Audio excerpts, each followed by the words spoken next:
Wow, ang daming in order. Ito guys, ang dami, oh no? Ito, sige si Mikel. Pag ano, Mikel. Yan, tutuloy yung mga bata. Ang daming ano. Oh, nuts. Kuha? Yeah. Teka, grapes. Grapes And then orange. Ito pa, baby. Where? Ito pa, ito pa. Ito yung mga bata na ang I'll hold the door. Mga bata na magdadala.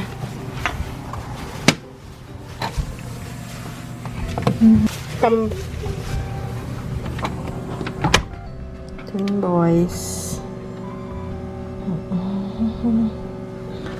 Hello guys! So ngayon, naglaba pala ako ng mga ating mga basahan. Ayan o, tingnan nyo guys. Ayan. Ito merong mga nakukuha tayong lint na ganyan na halo-halo. Okay. Teka, linisin muna natin. Ayan, naglaba ako ng mga rug. No, ako. Kakalinis ko pa lang naman ng floor. Tingnan nyo, ang dumi. Ayan, oh. Kakabuli ko pa lang ng... Naku po. Naku, mahuhulog. May butas kasi yan. So, huwag nating hayaang mahulog. Ayan. Ito yung nakuha ko pa. Ito yung mga natin sa tindahan natin. Nakaabang na yan for tomorrow. Baka makapunta tayo. So, yun yung mga natag ko na. Marami pa guys. Ito yung sa banyo. Ito naman yung sa kusina. Okay. Yan na yung nilabang kong basahan. Dito lang siya. Yan. Okay. Nag-ayos muna akong today ng bahay. I mean, nung nagbuli and everything. Tapos, ito, ifo-fold ko to. Sa banyo kasi to. Meron ako sa banyo eh. Kaya kami nagpunta sa Goodwill or sa Ukay. Kasi nung last time na nagpunta kami doon, meron akong nakita na hangera ng damit. So, plano ko na magbukas ulit ng isang tindahan, guys. Pero yung maliit lang, yung $80 lang a month. Para sa mga damit. Kasi ang dami kong collaboration na damit. From Shein, from Dressin. Saan pa ba? Mainly from Shein, Dressin. At saka Belvira, yung sa Amazon. And natatambak dito sa bahay. Gusto ko na yung magbenta ng damit, parang RTW. Yung store na gusto ko is maliit lang. And ano lang siya talaga. Pang RTW, parang ganon, RTW style lang yung ating bebenta. Puro damit lang, sapatos, ganon. So yun ang pinag-iisipan kong matindi. Meron din ako nakukuha ng mga damit sa liquidation, sa Treasure Hunt, $1. Tapos, sa Macy's, kung kayo guys familiar sa Macy's Backstage, nandun yung mga magagandang brand ng damit. Napakamura lang. Parang clearance siya, everyday. Parang may clearance talaga sila. Yung mga hindi nabibenta doon nila dinadala. Nakabila ako doon na $3 lang. $4 lang. So, namili ako noon. Ngayon, hindi ko pa nabebenta. So, nasa eBay din siya. Pero, ay, hindi pa ko pala nailagay sa eBay. Sobrang busy ko. Matagal kasi guys mag-post sa eBay. Kasi pipicturan mo. Tapos, i-describe mo. Ipopost mo. Parang ang tagal. Kaya, yung time ang problema ko. So, sabi ko, ano na lang, kumbaga, para mabilis, ibenta ko na lang siya dun sa ating store. Parang ganon. So, parang ang style na aking naiisip is, or ang pangalan ng store na parang naiisip ko is $10 and below. Pag mumura ko na lang, sige, $10 na lang ang prices ng mga damit and below. Yun na, para mabilis yung turnover. Diba, para hindi ma-stuck sa bahay kasi nga ang problema namin dito sa bahay, maliit lang yung bahay namin. So, naging stock room na rin to. Is, ano siya, so, pag nag-stock room na rin, wala na kaming badya na nga natanggal yung mga, diba, nasa loob ng cabinet kasi nga may store na tayo. Yung may dumating na naman tayo na Amazon for Amazon reviews. Tingnan nyo guys. Ito Ito ay mga teddy bears. Ayan o. Teddy bear siya. 2 balot. Ito pa, ang isa pa. Tapos, meron din akong necklaces. Tsaka, meron pa. At saka yung mga bubble wrap. Tsaka yung, lalo may natandaan nyo yung mga nakuha natin sa Walmart. Yun yung gusto ko rin ibenta dun sa ating bagong store na mga damitan lang. Gaya nito, di ba? O, $10 na lang. Nakuha natin $1. O, di ba? Kasi ngayon, medyo slow guys sa eBay. Kasi ang eBay may peak season yan eh. Kasi pag may mga holiday, kasi mga tao nag-shopping, ganyan. Or siguro depende. Basta super slow this year. At saka last year. So, ito alam. So, ito yung ating salamin. Salamin na gusto kong dalhin. Ito guys, yung salamin. Ayan. Hindi mo kung matatandaan nyo pa to. Ito yung salamin na nakuha ko sa basurahan. At dinampot ko siya guys. Binitbit ko siya. Matindi ang pagkakatira ko dito. Nasa basurahan siya. Binitbit ko talaga siya guys. Galing sa taas pa naman ng basurahan. Sabi ko, nakakahinayang, magagamit ko yun, sabi ko. Tapos, ito ay inisprayan ng pula na pintura. Ganon kasi ginagawa sa dalhin ko para sa ating store, para yung mga tao makapagsuka. Yung kita nila yung damit. Ayan. So, for the meantime, dito muna siya sa ating living room. Ayan. Isang mirror. Ito yung aking mirror na ginagamit pag nagtatry on haul ako.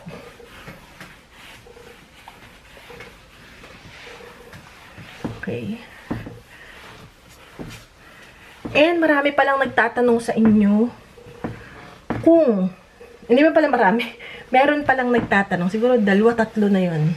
Simula nung pinakita ko yung wall, parang nakikita sa vlog yung wall, kung saan ko daw nakuha yung wall decor ko.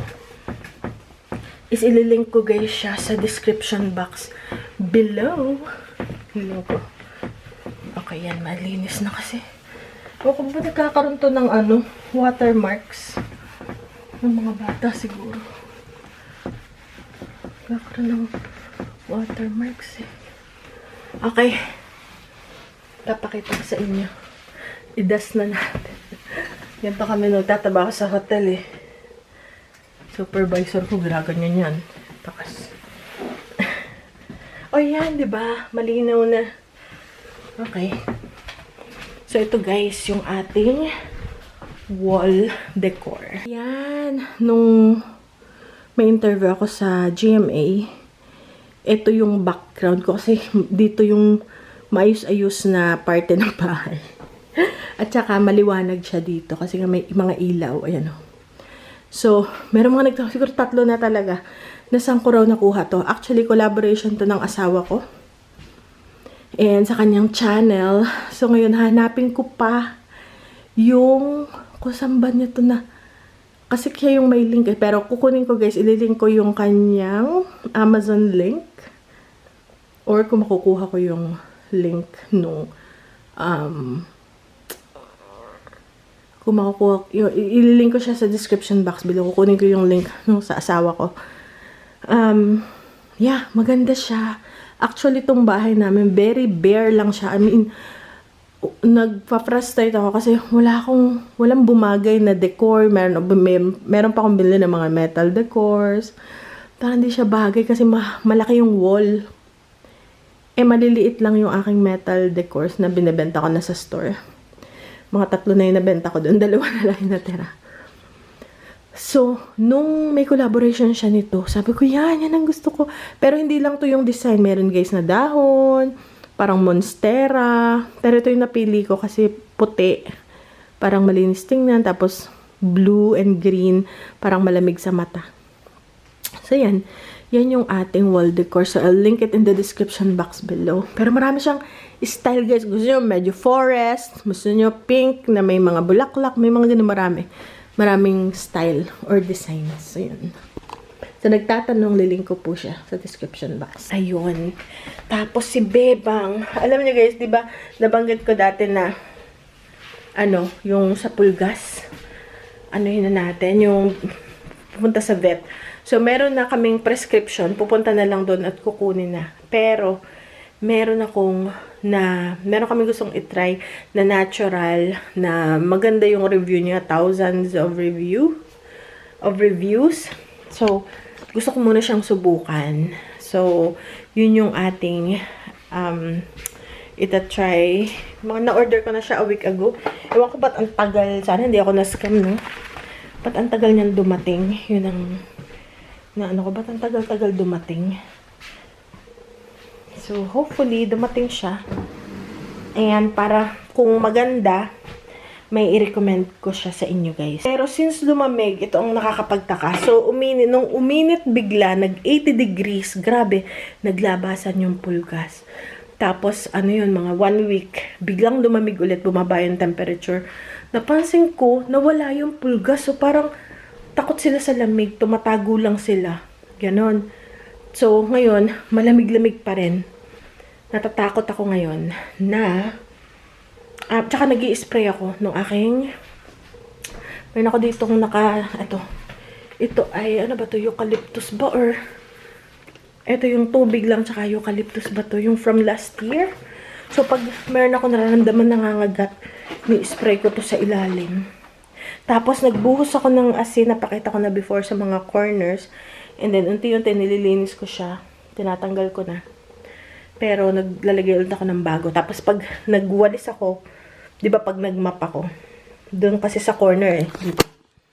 Nandyan. Kasi last year, pag nagmap akong ganyan, minap ko ang bumbahay, makita ko naglulundagan. So, ini-sprayan ko siya ng aking pang-spray. Pero this time, binubudbudan ko siya ng asin. Yun. Hindi pa lang nag-comment sa inyo yung boric acid. So, yun daw yung most natural na pampatay sa fleas. So, itatry ko rin yung bibili pa ako sa store. Kasi pag ngayon maganda, wala akong medyas, 1 linggo na. Napapansin ko wala. Minsan na may nangangagat ganyan. And, kasi pag nainit, bumabalik siya. So, yun guys. Diba ang ganda ng ating background. Okay, so map ko lang to guys. Maalikabok. Hindi ko alam, maalikabok talaga dito sa bahay namin. Bawa yung may filter kami kasi dito. Pag pinaltan nyo yung asawa, ay sa labas pala yun. Pag pinaltan yung filter, alikabok, tsaka. So, naglaban ako ng lahat ng ay meron pa natira yung sa mga batang damit. Na-fold ko na rin. So, ngayon maglilinis muna ako. Oh my gulay. Okay guys. So, see you later. And sana makapunta kami. Sana matapos ni Ben yung school niya. Kasi pag hindi talaga. Kasi gusto ko siyang disiplinahin na pag hindi mo tinapos, ay siya, hindi ka makakasama. Pati ako, hindi na rin. So next week na. So, okay guys. May dumating ulit akong mga package. Ay, naku po. So, ayusin ko lang, asikasuhin ko lang and see you guys later.